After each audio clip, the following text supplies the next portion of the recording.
Well, hello, hello, hello to all you wisdom walkers out there. This is Jojo Maria and Sarama coming to you with astrology for self-mastery for the last half of August. And this light is really bothering me. Let's see if I can get rid of it. Yeah, that's better. Uh, yeah, it's been that kind of day. It's been that kind of week. It's been that kind of month. And I'm grateful. I'm grateful to be here with you and to share this information. Um, there's really not a lot of aspects coming up, but there's enough of them that are impactful to us. And it is this closing out of our eclipse season for the year. Yeah, once we get through this, we'll be done for the year. And I'm here in my Mets outfit. I have to show you my Mets insignia. Yeah. Um, for a reason, because I want to use the story of the Mets to kind of give you an analogy, understanding about the year that we're having. And this team really, I think, gives a great uh, example of what's going on this year and the way it's going on. I'm just looking up the stats to let you know more about where they're at. Okay. So the Mets right now are the worst team in baseball in regards to wins and losses because they've won only 56 games, but they've lost 69 games. So they haven't even evened out to be at 500, which if you're at 500, then you've got a chance to maybe make the playoffs. At least you know you can. But right now, with our standings, ain't no playoffs coming up, right? And everybody lives for playoffs. But they won recently the last 9 of their 12 games that they played. And that's the first time that they've done that all year. Yeah. But here's the story of the Mets. The Mets started off the year where they had let go one of their superstars, and they also had at the end of last year just kind of things being off the tracks. Yeah. And they have one of the most um, highest paid players in Major League Baseball, who's Juan Soto, right? And who's good. He's consistent, he does his thing. But what happened at the beginning of the year is, again, you're coming off of a year where things weren't going well, and then you step into a new year where things just plummet because there were people with injuries. So some of your best players are out with injuries, right? Then you're just not winning, you're winning. So they got rid of the manager that they had, and they put in an interim manager. And it's just been like going from one thing to the other. Like, and it wasn't even like they knew how to play professional baseball. They were acting like they were rookies or something. I don't know. It's crazy. So slowly but surely, they have to do changes. And part of those changes is they have to let more people go. And that opened up the roster so that some new people could come in, some youngsters could come in. Yeah. And the youngsters are doing great, um, as rookies, should do, but they're really doing good. And then the more seasoned players have been beset by injuries and stuff, but now they're starting to come around. But it's been a journey and it's been humiliating because the Mets have one of the richest payrolls and the richest budgets of money to use. They're owned by a billionaire in Major League Baseball. And so everybody's scratching their head like, Why aren't they winning? What's the problem here? They got all the money you could want. What's going on?" I mean, some of the worst teams from last year beat the Mets, like, swept them, right? So they've gone through this very, very humiliating, humbling situation where they have to have, I'm sure, a lot of come to Jesus meetings or whatever, go to Buddha meetings, whatever. But now things have begun to turn around. And if you're a diehard fan like I am, I've been following the Mets since 1969. Sometimes I leave them just because of life and I don't have time to actually watch the games and stay up with the games. But over the last couple of years, I've been able to do that. And so even when they were losing, you watch them, you hang in there, it's frustrating as anything, but you stay in there and you watch them. And something in you knows that there's going to be this turnaround. So, why am I spending the opening of our astrology report talking about my Mets? It's because, again, they're a great analogy to what has been going on this year. Because the Mets had to go through a total strip down, break out in order to have the breakthrough and to start to turn around. And they had to do some things differently. They had to make some different choices, some hard choices.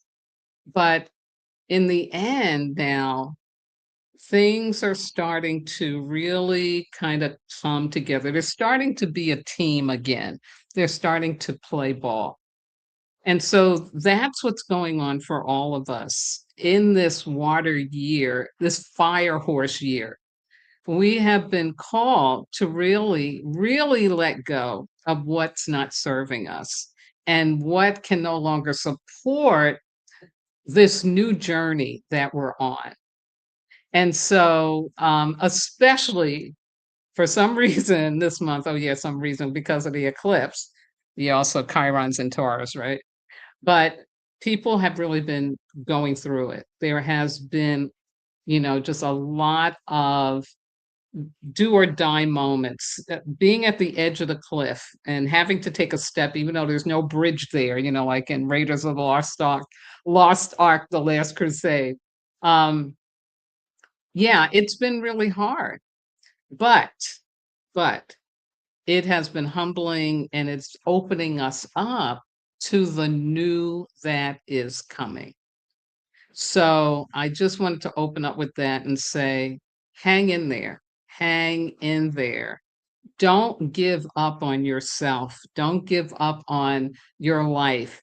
It's just this old stuff that has to go, or things that, hey, Emily, good evening to you.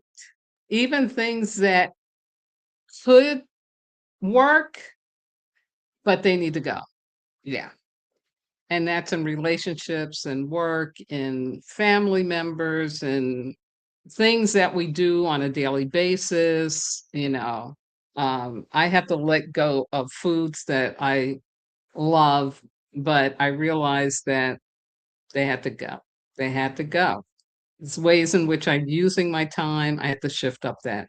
So anyway, you all know because you're going through it too, but I just wanted to share this information with you, give you this analogy about a real analogy about the Mets, because there's only about, I don't know, maybe 5 more weeks, 5 or 7 more weeks of baseball before they'll be done. And they're, you know, they've gotten through the worst of it. And so I think that's what we need to understand. We really are getting through the worst of it. Hey, Sarah Sweetwater, Carolyn. Yes, nice to know we're not home. Exactly. Exactly. Oh my God, that's so important. Hey, Tracy. Yeah, we are not alone. And be a Met, be a diehard Met fan like me. Hang in there, even when everything seems to be dying and it's all falling apart. Just know it's going to come back. They just won the last 3 games they played, which I can't remember when that happened. Maybe once this year, early in the year, They had a sweep, and you know, it's yeah, it's coming around. That's all I got to say. It's coming around. So I had to keep on my Mets uniform today to emphasize that. But let me jump into the quotes for this part of the month in August. First is the overall theme from Lena Stevens. It's time for a new story. That's what the Mets had to face. The new story needs to come from the heart and not the head. And it needs to begin to manifest from the present, not the past, and not the future. August brings two eclipses that will support the process in unexpected ways.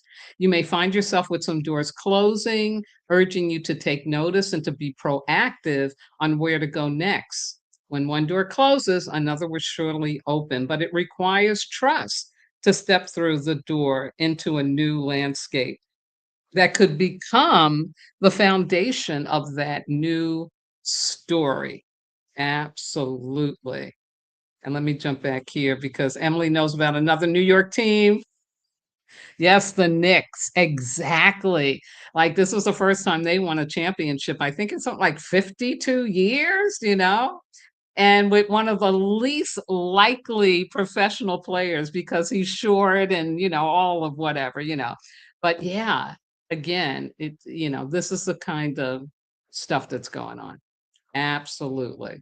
Thank you, Emily. So, as August comes to an end, says Moon Omens, we will be asked to leave behind old attachments, expectations, ways of being that no longer support our growth. We may be asked to sacrifice something to make space for new opportunities. Although letting go is rarely comfortable, the eclipses will remind us that transformation often begins with the willingness to create space for the unknown and the uncertain and trust life's plan, even if we don't yet understand it. Ashe, ashe. So powerful, so important. As I said in our last report, I always want to just touch on the monthly observances of cultural heritage and diversity. And this month, there is the National Black Business Month that's going on, celebrating the power, progress, and promise of Black owned businesses. Really important. And on the 9th of August, we had International Day of World Indigenous People, really also important and special.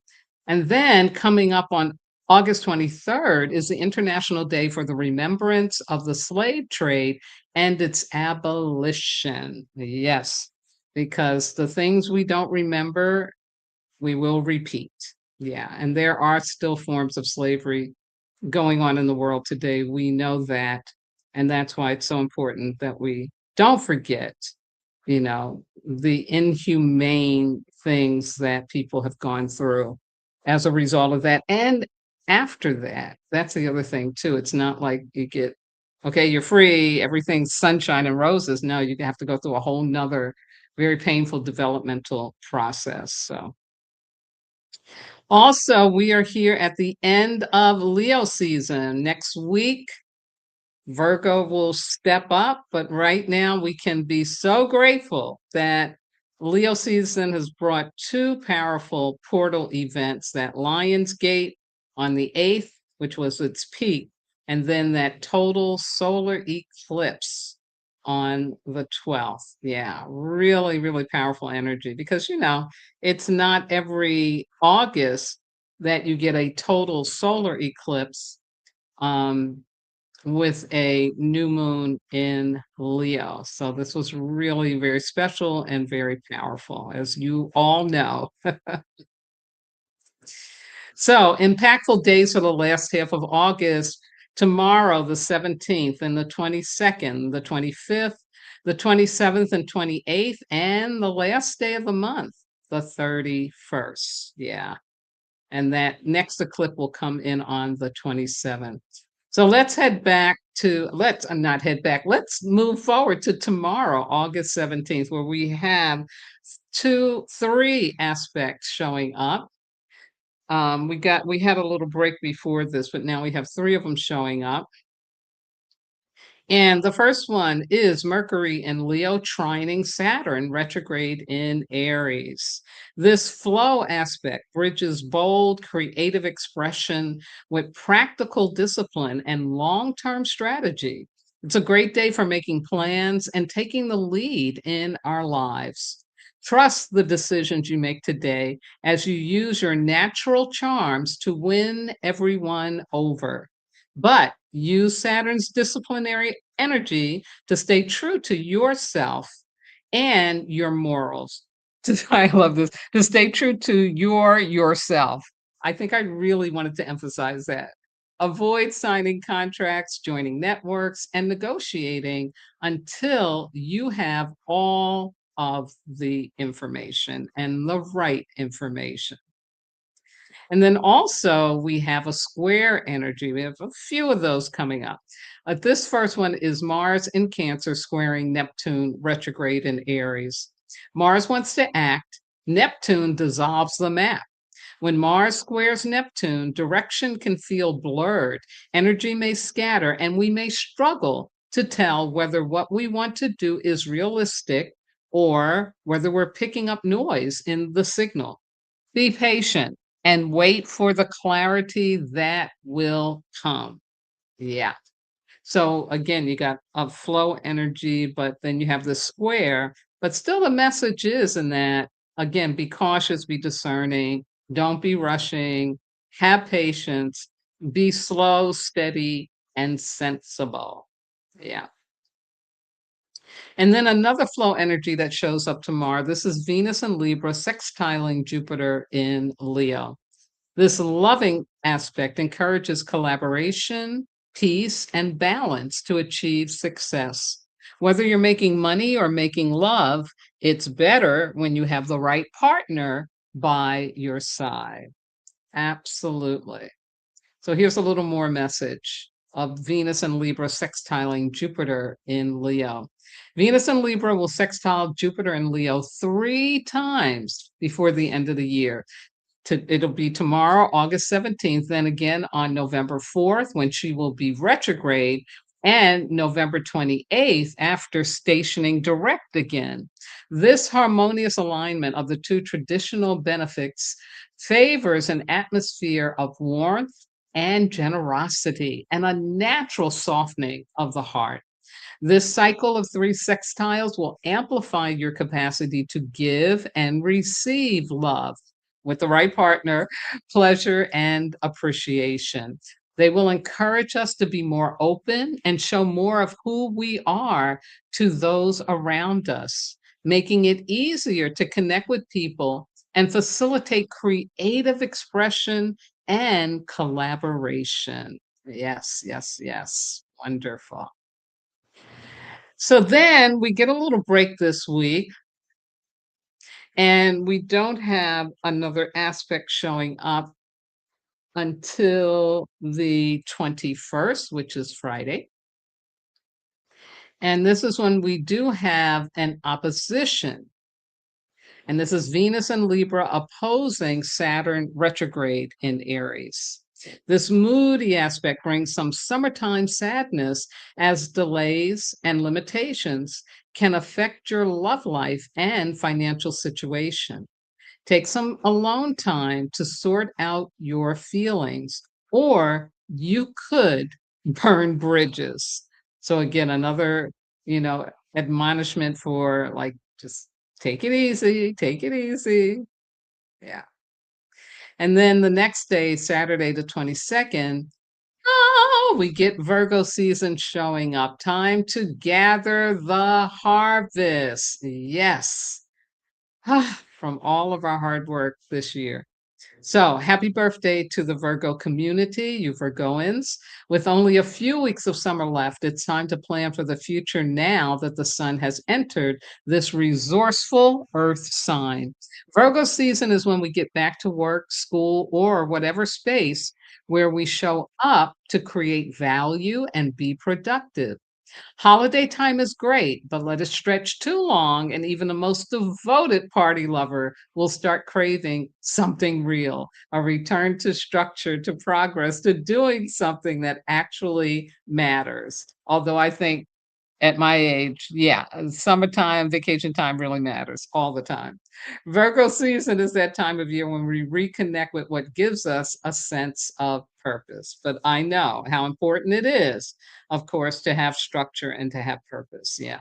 The sun's ingress into Virgo also begins a season centered around cultivating discernment and purifying ourselves and our lives from what doesn't serve us. Here it is again. This includes our environments, the food we eat, the information we consume, the people with whom we surround ourselves, our sleep routine, our movement habits, and all of our daily decisions. Yes. The beginning of Virgo season brings a spotlight on our relationship with health, work, service, and our physical body as our temple. During the season, we are invited to bring the spiritual down to earth and find ways to connect with the sacred within our ordinary everyday lives. This season is about sacred refinement, about cultivating mindfulness daily and becoming better at understanding how our bodies communicate with us. Virgo season is an invitation to honor all dimensions of health, purify ourselves from habits and patterns that don't serve us, and make sure that the way we live our daily life supports our well being. Yes, we can't emphasize this enough right now in the world and the country that we're living in. Absolutely. So then we skip a day or two and we go to Tuesday, August the 25th. And this is when Mercury enters Virgo. Now, Mercury in Virgo is the only placement where a planet is both in domicile and exaltation. This means that Mercury feels very good in Virgo and gets to do what Mercury does best: think, analyze, organize, articulate, communicate. And considering that thinking and communication, Mercury, are so important in our everyday life, this transit is good news for everyone. This is our opportunity to sort out loose ends, solve communication problems, and figure things out. If you want to set up your website or write that book or finish that book, now is the time. Yes, yes, yes. Mercury's ingress into its Earth domicile of Virgo is an opportunity to become more intentional with how we communicate, the information we consume, and the thoughts we entertain daily. This transit asks us to get clear about our priorities and act accordingly. In Virgo, Mercury reminds us that the importance of details and invites us to observe the relationship between our inner dialogue and our well-being. This transit inspires us to reassess our routines, optimize the way we organize our time, work smarter, not harder, and become more efficient at solving problems. Mercury in Virgo will help us spot inefficiencies and make intentional adjustments in the system that supports our lives and our health. The systems that support our lives and our health. Yes. And that is from the wonderful Moon Omens. Yeah. So back to school, back to work, back to discipline. Now, also in this day, we have Vesta going retrograde in Aries. And if you remember, Vesta is the biggest and largest asteroid in the sky, named after those Vestal virgins in ancient Rome who were keepers of the sacred flame. And they were chosen at age 6, and if they allowed the flame to go out, they were beaten. So Vestals took a vow of chastity for 30 years, at the end of which they were set free and then answered to no man and no person. This gave them a unique status in Roman times, and why the term virgin was often used to describe a woman who belong to herself. So Vesta represents our fire within that empowers us to care for home and family.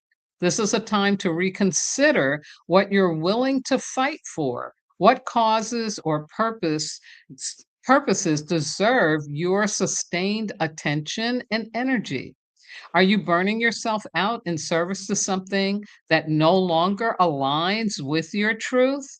Or have you abandoned your sacred fire because the path got difficult? This retrograde helps you reconnect with what genuinely inspires your courage, independence, and pioneering of new paths. Yes, yes, yes.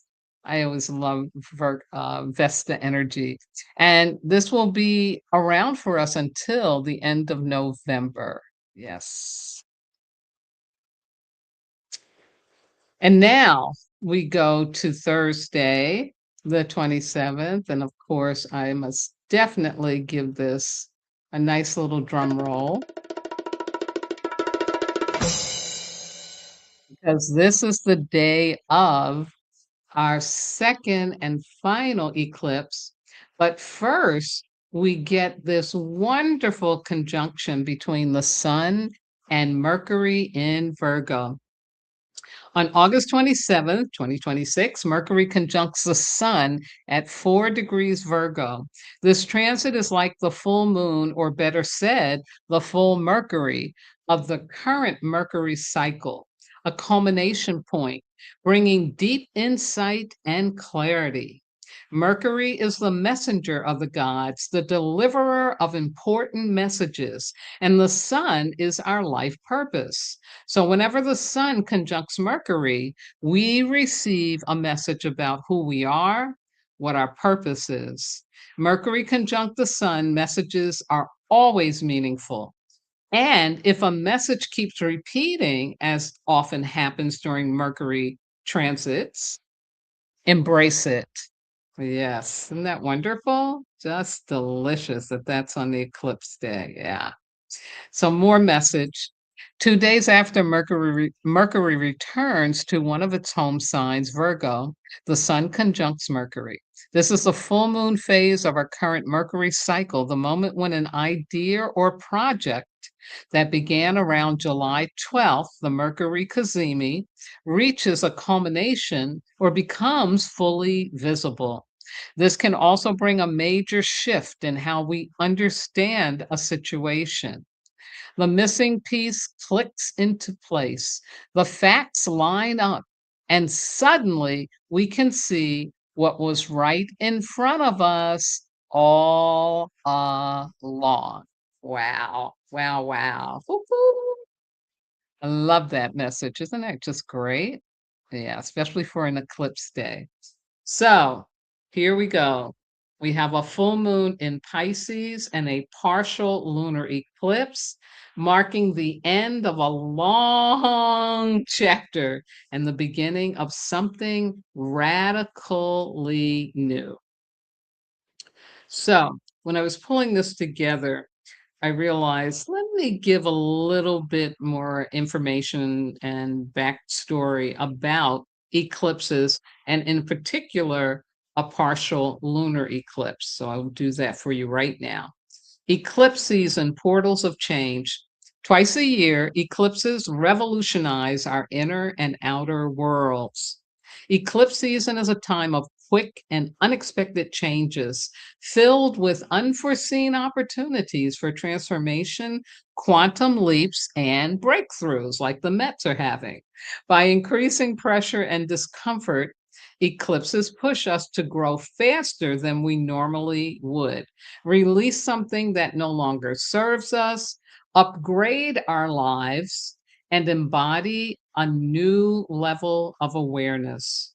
Astronomically, eclipses happen when the sun and the moon join or oppose each other while close to the lunar nodes, those points that mark the intersection of the moon's orbit with the ecliptic, the sun's apparent pathway in the heavens from our perspective on Earth. The lunar nodes, also referred to as the nodal axis, are two opposite points in space that are usually traveling in retrograde motion, always exactly opposing each other. Lunar eclipses, opportunities to close cycles. Lunar eclipses are supercharged full moons that bring a powerful energy of release, cleansing, and completion.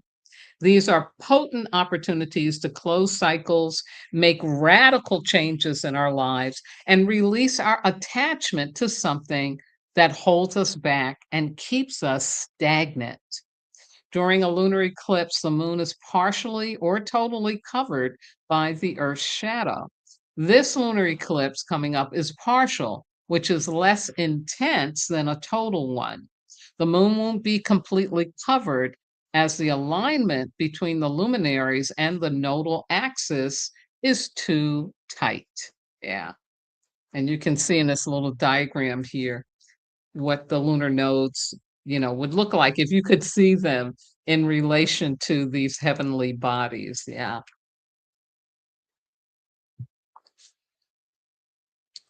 So the eclipse will be happening at these times. For me here in the Midwest, it's going to be at 8:24 p.m. when it starts the movement into partiality. It'll be 3:24 p.m. in Hawaii. And this will be worldwide. And the eclipse can be seen in North and South America, in Europe, Africa, definitely up in North and Greenland and Iceland. Um, and it will also be seen, I believe, in parts of Antarctica. I think it goes, I think it goes down as far, yeah, below South America. Um, and yeah, so we should be able to see it if the skies allow us, if we have clear skies that night. So it'll end about 5.5 hours later, so that'll be 2:01 a.m. Central Time and 9 p.m. in Hawaii, and of course, everything else in between. Now, when it really is at partiality, where it'll be slightly blood red, not fully, um, that will be happening at 9:30 p.m. my time until almost 1 o'clock in the morning. Yeah, yeah.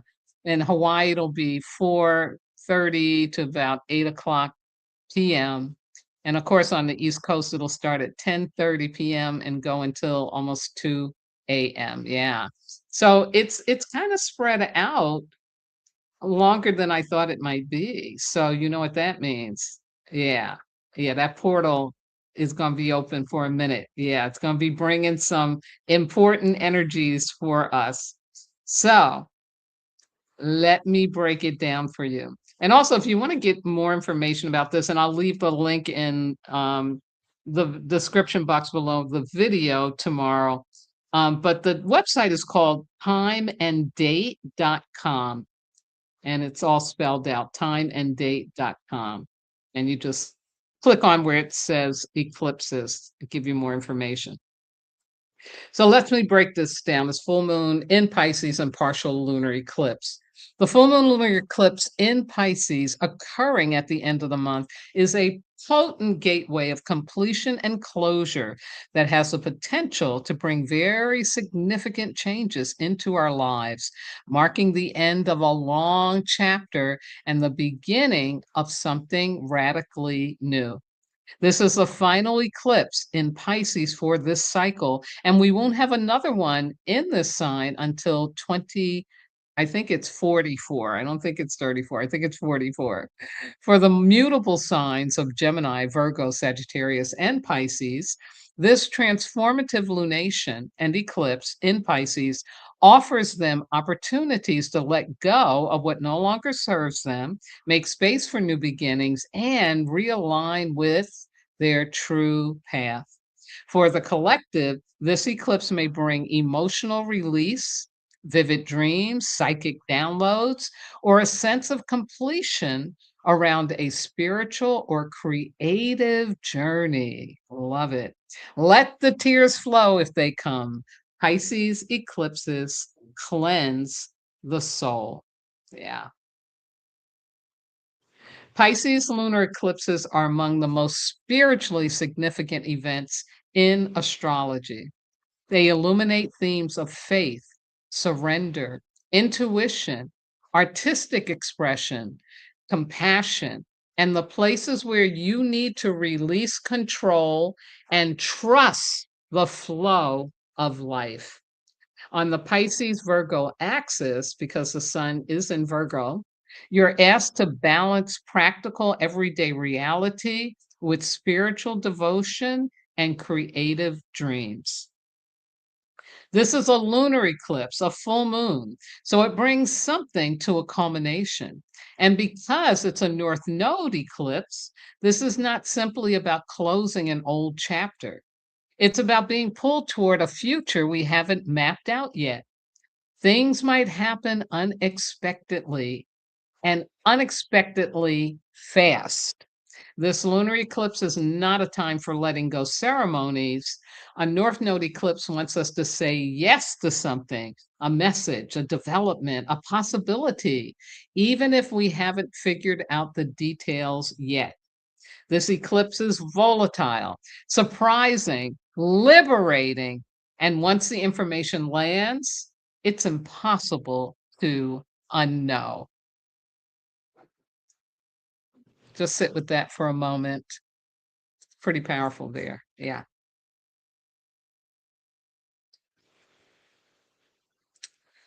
Yeah. And we're feeling it, right? Like we're feeling that. And I think some of us have already gone through it.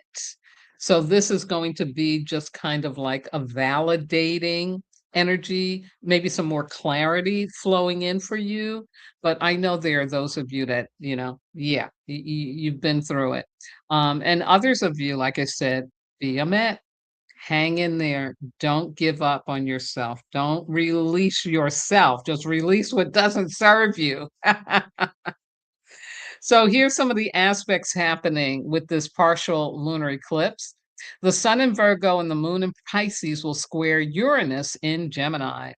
This configuration increases the likelihood of unexpected changes and may ask us to release something we are attached to before we feel ready for it. Yeah. The full moon will also oppose Mercury, conjunct with the sun in the early degrees of Virgo. And this opposition will emphasize the need to find alignment between our minds and our hearts, between logic and intuition. Ultimately, the lunar eclipse in Pisces brings us an invitation to surrender to a higher plan and align with life's timing instead of forcing our timing and agenda on life.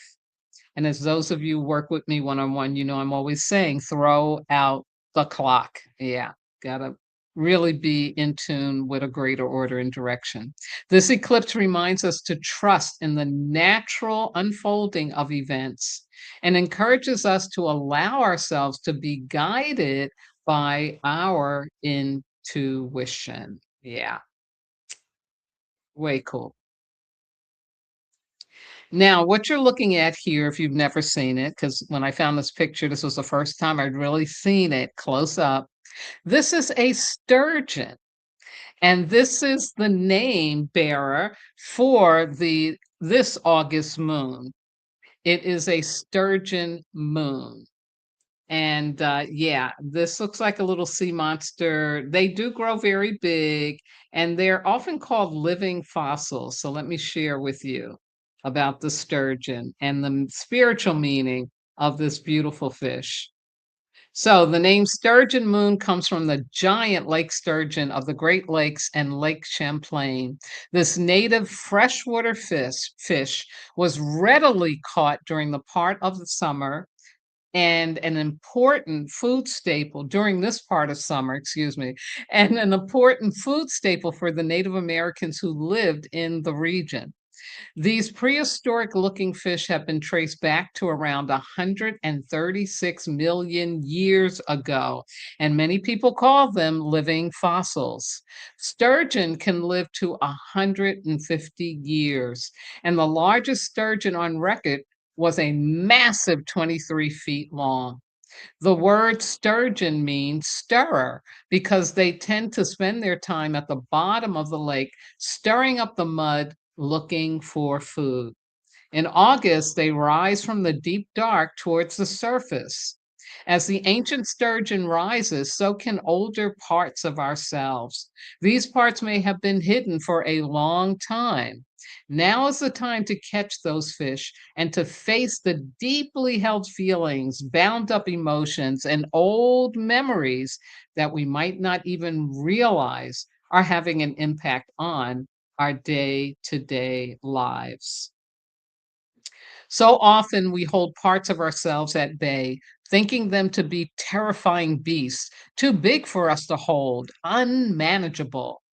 Rather, they are often tender, vulnerable parts of us that have been frozen in the past until it's time to rise to the surface and be held with gentleness. That's healing. Yeah. If our inner sea monsters are coming to the surface now, let's greet them with kindness and listen for what they may have to teach us rather than trying to force them back down into the dark. This doesn't have to be a struggle. We can allow this time of stirring up to be medicinal.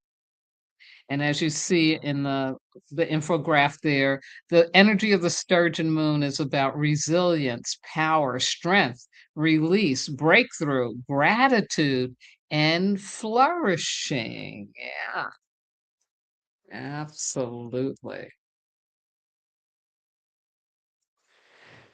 So that's our moon time on the 27th. Remember that. Please note when that eclipse is happening so you don't think you're going crazy when you feel this energy moving through, and know that it is for our benefit and everything is going to be okay. Absolutely. So, for the last aspects of the month, astrologically, we jump to the next day after the eclipse, post eclipse, and we get two aspects on this day, and they're both squares. Interesting. The first one is Mercury in Virgo squaring Uranus in Gemini. This aspect may bring nervous tension today as unexpected changes in plans can leave us feeling unsettled. Remember, too much excitement isn't always beneficial.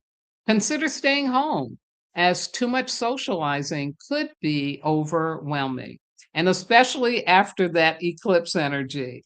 Yeah. See, they trying to help us. And then the next square is the sun in Virgo squaring Uranus in Gemini. To have a good day, you'll need to stay flexible. This uneasy aspect might throw a few curveballs your way. So keep an open mind and be ready to adapt, even if things don't go as planned. It's better to go with the flow than to stay on a path that is not working. Yes, that is really, really great advice, Ashe.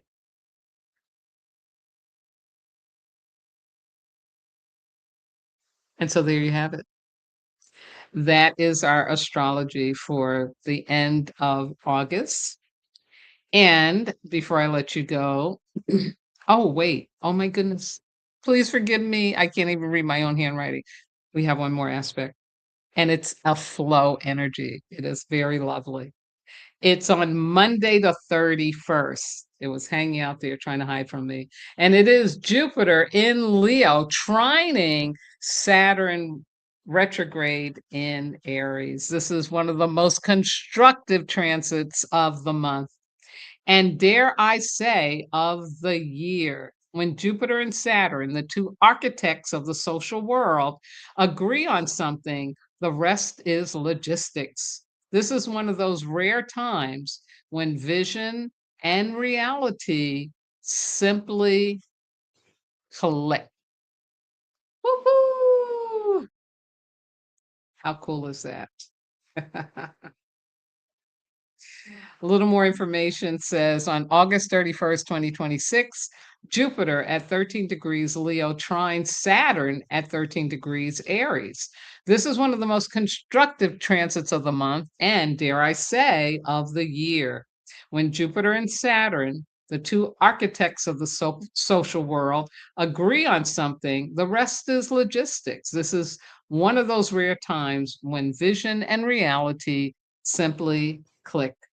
On a personal level, we have both the confidence and the discipline to build something lasting. And for once, the world, instead of placing another obstacle in our path, might actually cooperate. When the vision is sound, the system says yes. When the structure is bulletproof, Jupiter gives us the confidence to take it further. The result? Not just wishful thinking, not just grim responsibility. A yes, yes, yes with an actual plan. And that is Astro Butterfly. Yeah.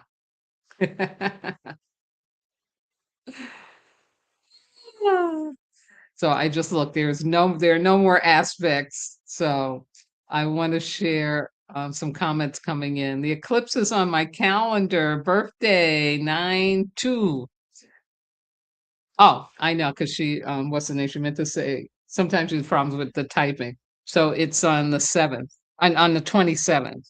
Yeah, the eclipse is on on your birthday. Wow, wow, Emily, love it, love it. Daphne gives a little symbol there. Tracy says happy birthday, and very cool. Yeah, that is super cool, Emily. Thanks for sharing. Love it. So now again, before you go, I just want to remind you the cosmic reminder about first the Barboat basket, which will be around into 2028. And this is the outer planets of Neptune, Uranus, and Pluto. Jupiter was there. They can probably still feel his energy, but them being where they are in that configuration is really just a lovely, lovely energy for us about these times that we are emerging into this new path, this new journey for the collective, that we are really coming together into the age of Aquarius to really, really get that we are all connected, we are all united, and we definitely have got to start realizing that and working together rather than against each other. Ashe. And also the Grand Trine Minor, this magic triangle, also around to 2028 because it also includes Uranus and Pluto. But this time Neptune has joined the party. And this one is considered extremely rare and powerful. It's most significant and consequential planetary alignment in our lifetimes and in the century. Aries, Gemini, and Aquarius are most effective, but all of us will have this amazing period of discovery and revelation. So again, just keep that in mind when things seem to be like with the Mets, everything was falling apart. But this energy is still there, it's still working. And if you hang in there and trust the process and not try to figure it out, everything will come to fruition. Absolutely. Yeah. And don't forget to pray for world peace every day or every moment that you think about it. There are so many people suffering needlessly right now. And so we need the energy of peace flowing on the planet. Also, again, honor those wonderful, courageous, and brave, venerable monks that walked from Fort Worth, Texas to Washington, D.C. from October into February and who have taught us the importance of waking up every day and writing down, today is going to be my peaceful day. Ashe. I keep it going. I do it every day. Oh, they're also about to receive a peace award. Um, and I think they probably will get a Nobel Prize because what they did was just outstanding. Absolutely. It's just absolutely outstanding. Yeah. We're still benefiting from it. And so, my dears, this is what I have for you at this time. I want to wish you a very wonderful, wonderful rest of your evening and have a wonderful week. We get a little break with the aspects until Friday. And it'll be next week when that eclipse season comes up. So you can prepare for it. That'll be nice. You can get prepared for it. And also just keep doing what you're doing, it's so wonderful. It's so important. Oh, you're so welcome, Caroline. I received those peaceful hugs. Love it. Love it. Hey, Hector. Love you too, my darling. You are amazing. Thank you for chiming in. Love it. And thanks to everyone who's been here watching, listening, or who will do it in the replay. Thank you for your loving support so that I can do this important work, get these messages out, and hopefully it continues to support you in navigating through these very, very challenging times that we are in. But wondrous things are coming. It's going to be so much better. Thank you again. Love you all. Keep walking that wisdom. And I'll be back next week with the Wisdom Walk Talk. We're going to be doing the second part of honoring grief and praise. Yeah, right before the eclipse. Ashe. Bye-bye now.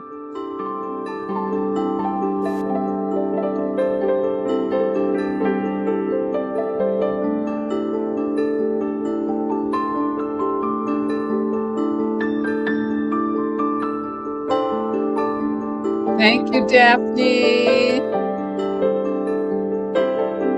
Oh, yes, yes, yes. Oh, your birthday's on the 28th, Emily. Okay, got you. No, on the 2nd of September. Okay. Happy coming birthday, Virgo.